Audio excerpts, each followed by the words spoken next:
निर्मलभासितलिङ्गं निर्मलभासितशोभितलिङ्गम् जन्मज दुःखविनाशकलिङ्गं तत्प्रणमामि सदा शिवलिङ्गम्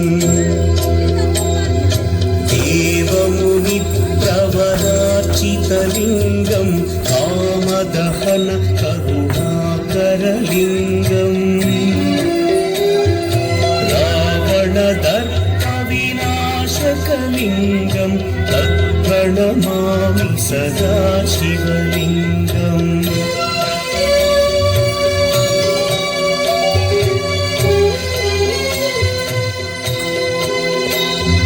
सर्वसुगन्धसुलेपितलिङ्गं बुद्धिविवर्धनकारणलिङ्गं सिद्धसुरासुरवन्दितलिङ्गं तत्प्रणमामि सदा शिवलिङ्गं कनकमहामणिभूषितलिङ्गं मणिपतिवेष्टितशोभितलिङ्गम्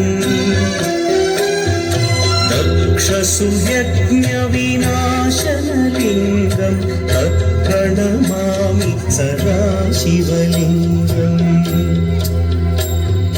कुङ्कुमचन्दनलेपितलिङ्गं पङ्कजहार सुशोभितलिङ्गम्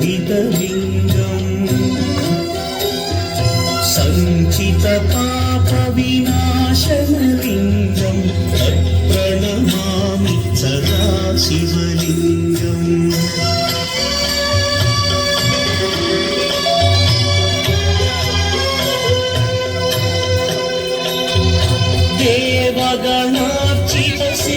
देवगणार्चितसेवितलिङ्गं भावैर्भक्तिभिरेव च लिङ्गं दिनकरकोटिप्रभाकरलिङ्गं तत्प्रणमामि सदा शिवलिङ्गम् अष्टदलोपरिवेष्टितलिङ्गं सर्वसमुद्भवकारणलिङ्गम् अष्टदरिद्र्यविनाशनलिङ्गं तत्प्रणमामि सदा शिवलिङ्गम् सुरगुरुसुरवरपूजितलिङ्गं सुरवनपुष्पसहार्चितलिङ्गम् परमपदं परमात्मकलिङ्गं तत्प्रणमामि सदा शिवलिङ्गम् लिङ्गाष्टकमिदं पुण्यं यः पठेत् शिवसन्निधौ शिवलोकमवाप्नोति शिवेन सह मोदते।